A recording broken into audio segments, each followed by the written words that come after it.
Welcome dear all. Here is yet another important topic, the Elizabethan drama, जो बहुत एक oft appearing question है आपके एग्जाम्स में. इसको देखें जरा स्टार्ट से. Elizabethan drama is a period in British history during the reign of Elizabeth I, 1558 to 1603. Queen Elizabeth जो है जो हमें पता है 1558 से 1603 तक उसकी टाइमलाइन है. उसके दौर में जो ड्रामा लिखा गया that's called Elizabethan drama, the 16th century. And age एक ऐसी एज थी, एक ऐसा दौर था marked by literary achievements and domestic prosperity, जिसमें एक तो हमें लिटरेरी अचीवमेंट बहुत नजर आती है, बहुत सारे नए लिखने वाले लोग, बहुत सारे नई जॉनरा, बहुत सारी नई चीजें, और डोमेस्टिक प्रॉस्पेरिटी यानी इंग्लैंड में भी खुशहाली काफी फैल रही थी उस दौर में. The most memorable achievement of this age is in the field of drama. सबसे ज्यादा जो यादगार अचीवमेंट है इस एज की वो ड्रामा की फील्ड में. इससे पहले अगर आप मिडिवल एज में जाएं बेटा तो उसमें आप देख सकते हैं कि मिस्ट्री और मोरालिटी प्ले जो थे, मिस्ट्री और miracle play and morality play, वो चल रहे थे. लेकिन इस दौर में आकर वो चीज जो है वो फॉर्म बिल्कुल चेंज हुई थी. One of the results of renaissance humanist teaching in the school and universities had been a great development of the study of Latin drama and growth of the practice of acting Latin plays by Terence, Plautus and Seneca. एक result जो था renaissance का, renaissance में जो humanist teaching थी जिसने ये सिखाया था कि इंसान को अपने बारे में भी पढ़ना चाहिए, उसमें ये हुआ था कि स्कूल और यूनिवर्सिटीज में बहुत ज्यादा स्टडी किया गया लैटिन ड्रामा को और उसकी ग्रोथ को. और लैटिन प्लेस जो टेरेंस या प्लॉटस या सेनेका ने लिखे थे उनको पढ़ा गया. यानी जो इंग्लैंड के राइटर्स थे उन्होंने लैटिन प्लेस से जो रेनेसां की वजह से रिवाइव हुए थे उनसे सीखा. The importance lies in the fact that they brought the educated class into touch with a much more highly developed kind of drama. हुआ ये था कि जो एजुकेटेड क्लास है उनके सामने एक बहुत highly developed kind of drama आया. जो लैटिन ड्रामा था वो काफी डेवलप्ड था as compared to English ones like mystery and morality play. तो वो उनके सामने आया. The older English mystery and morality play किसके मुकाबले में, पुराने जो इंग्लिश मिस्ट्री और मोरालिटी प्ले उनके मुकाबले में नया तरह का ड्रामा उनके सामने आया था. The first period of drama in the middle of 16th century, 16th century के दरमियानी एज में some writers attempted to write original plays in English or the Latin model. कुछ राइटर्स ने कोशिश की कि वो लैटिन मॉडल पे कुछ इंग्लिश प्लेस लिखें. Three important plays are Nicholas Udall's Rolf Royster that may be called the first ever comedy written in English. जो निकोलस यूडाल था उसने एक कॉमेडी लिखी थी रॉल्फ रॉयस्टर के नाम से, इसको आप पहली कॉमेडी भी कह सकते हैं इंग्लिश की. It was followed by another comedy that was John Still's Gammer Gurton's Needle. फिर जॉन स्टिल एक राइटर था, उसने गैमर गर्टन नीडल के नाम से एक और कॉमेडी लिखी. Thomas Sackville wrote the first tragedy known as Gorboduc और फॉरेक्स एंड पोरेक्स. इसके दो नाम उसने रखे थे, इसको भी कॉल आउट किया जा सकता है. तो उसने एक ट्रेजेडी लिखी थी. These place do not possess much literary merit, लेकिन प्लेस का बहुत ज्यादा तो मशहूर नहीं थे, बड़े अच्छे लिटरेरी नहीं थे, लेकिन बहरहाल ये हम कह सकते हैं कि एक स्टार्ट था उस दौर में ड्रामे का. Then the second period that is very important. The second period of Elizabethan drama was dominated by university wits. Second जो एज है उसको डोमिनेट किया यूनिवर्सिटी विट्स ने. एक professional group of literary man के, एक प्रोफेशनल एक पेशा वराना ग्रुप था अदबी आदमियों का, who passed out from universities of Oxford and Cambridge. Oxford और कैम्ब्रिज की यूनिवर्सिटी से पास आउट हुए थे. Christopher Marlowe was the most important among them. सबसे अहम इनमें क्रिस्टोफर मार्लो था. He was like the central sun around which revolved the remaining stars. कि वो बिल्कुल एक सूरज की तरह था जिससे कि सितारे घूमते थे, जैसे लाइलाय है, जॉर्ज पील है, टॉमस किड है, रॉबर्ट ग्रीन है, टॉमस लॉज है, टॉमस नैश है. Through their educated and imaginative way of writing, उनके पढ़े लिखे और एक जो इमेजिनेटिव सोच समझ के लिखने वाला स्टाइल था राइटिंग का, the university wits reform the language used in drama and demonstrated a preference for tragedy over comedy. इन्होंने एक तो लैंग्वेज जो ड्रामे में इस्तेमाल होती थी उसको रिफॉर्म किया और उन्होंने ट्रेजेडी की बजाय उनको कॉमेडी लिखना जो है वो ज्यादा पसंद था. Which was considered a lower form of dramatic art, जिसको उस वक्त थोड़ा सा ड्रामेटिक आर्ट के लिहाज से लोअर फॉर्म कंसिडर किया जाता था.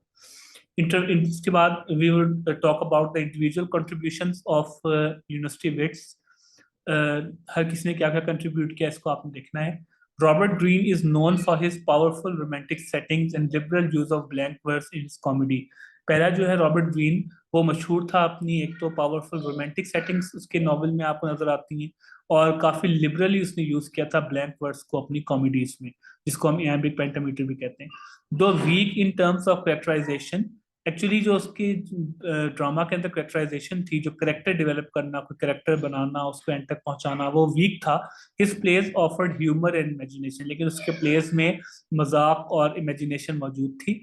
His major plays include Friar Bacon and Friar Bungay, The History of Orlando Furioso and Scottish History of James the Fourth. इसके मशहूर प्लेस का नाम है. तो इसकी कंट्रीब्यूशन क्या थी?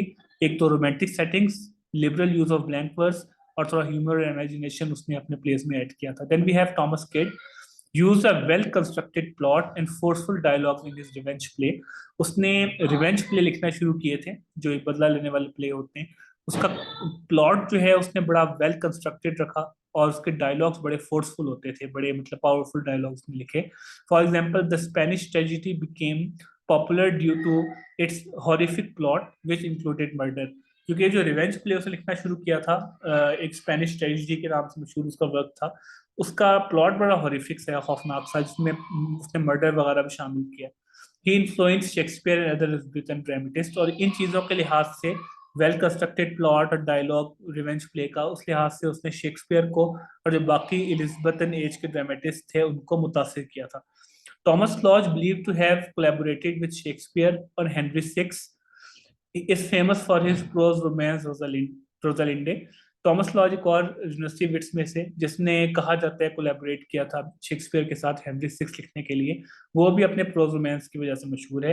His original play is the wounds of civil war. Wounds of civil war के नाम से उसने उसका एक प्ले मशहूर भी है. Then we have John Lyly, noted for his prose, wrote plays that combined an intellectual tone with real comedy.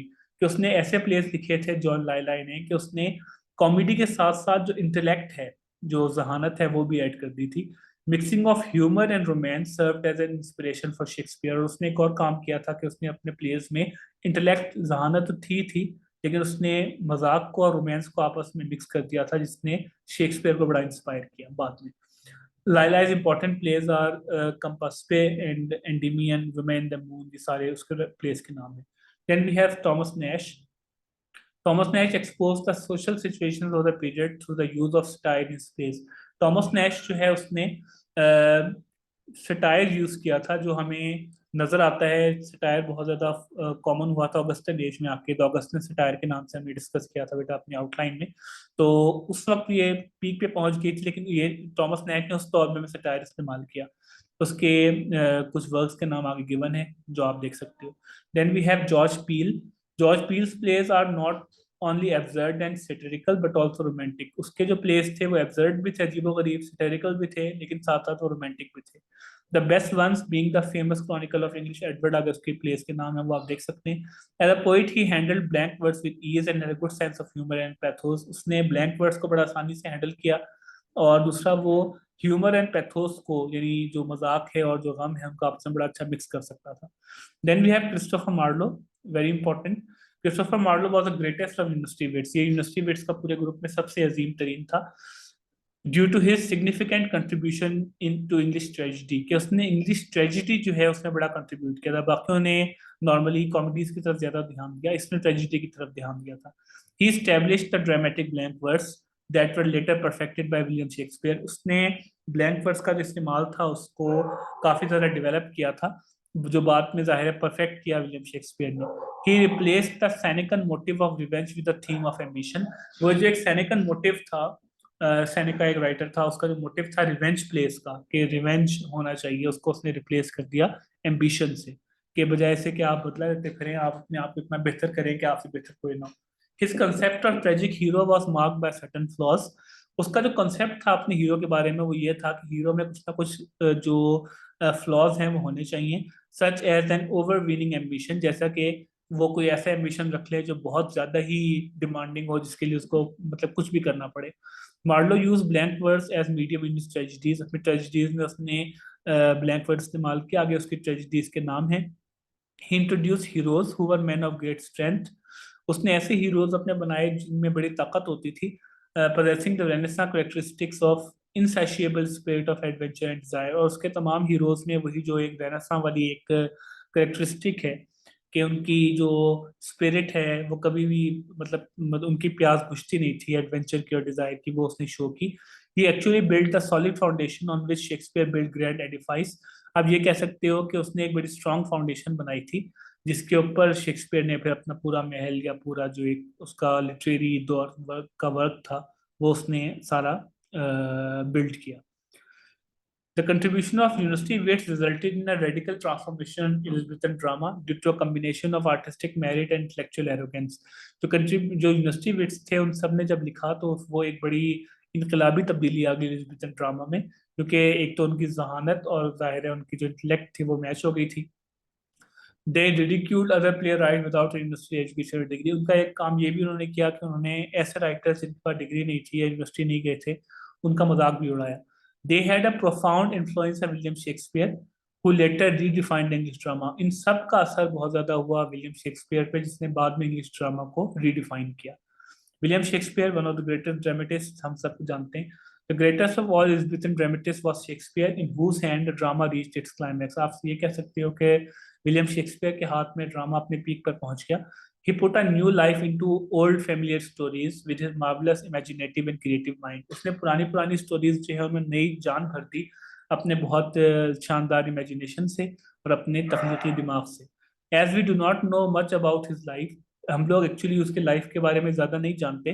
We can somehow सरमाइज, लेकिन हम लोग अंदाजा लगा सकते हैं that he would have gone through proper training, first as an actor, then as a reviser of wood. लेकिन सबसे पहले उसकी प्रॉपर ट्रेनिंग हुई होगी एक्टर के तौर पर और फिर पुराने प्लेस रिवाइज करने वाले के तौर पर, and then as an independent dramatist, और साथ साथ जो एक आजाद ड्रामेटिस्ट है उसके तौर पे भी.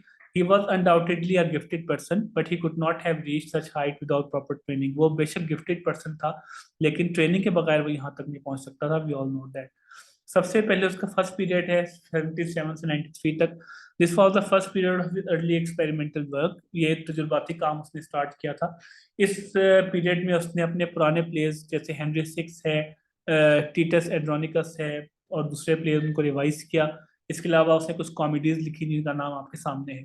सेकंड पीरियड उसका 94 से 1600 तक. सेकंड पीरियड में शेक्सपियर जो है उसने अपनी बहुत अजीम कॉमेडीज लिखी और कुछ क्रॉनिकल प्लेस जिसमें जो हिस्ट्री प्लेस जिनको हम कहते हैं, रिचर्ड टू, किंग जॉन के बारे में, और आगे बाकी इसकी जो कॉमेडीज है उनका जिक्र है. थर्ड पीरियड जो है उसमें उसने अजीम तरीन जो अपनी ट्रेजिडीज हैं वो लिखी थी. इसका हिट पीक पीरियड कहलाता है, ठीक है. और उसने जो he was most concern with darker side of human experience and destructive patience, कि उसने जो इंसान का एक डार्कर साइड है उसको टारगेट किया था, उसके बारे में बताया था. Even in comedies the tone is grave. यहाँ तक कि उसकी कॉमेडीज में भी उसकी जो टोन है वो बहुत संजीदा है और बहुत ज्यादा एम्फेसिस है उसका एवल पे. और दूसरा आगे Julius Caesar, Hamlet, all is well and सारे के सारे उसकी ट्रेजिडीज इनका नाम यहाँ पर गिवन है. फोर्थ पीरियड उसका 1608 से 1612 उसकी डेथ से थोड़ा पहले तक. इस period belong to the latter tragedies and comedies that he wrote in collaboration with other dramatist. इसमें वो ट्रेजिडीज और कॉमेडीज शामिल हैं जो उसने बाकी ड्रामेटिस्ट के साथ मिल के लिखी. This include the winter's tale या द टेम्पेस्ट एक्सेट्रा. तो आप ये कह सकते हैं जो एलिजाबेथन दौर का ड्रामा है वो बहुत पीक पे ड्रामा जो है वो पहुंचा था यहाँ पे. जो मिडिवल एज का मिस्ट्री और मोरालिटी प्ले है वहां से डेवलप होना शुरू किया. फिर यूनिवर्सिटी वेट्स ने उसमें चीजें ऐड की, क्रिस्टोफर मार्लो ने उसमें चीजें ऐड की और शेक्सपियर तक पहुंच के वो अपनी पीक पर पहुंच गया था. Thank you so much.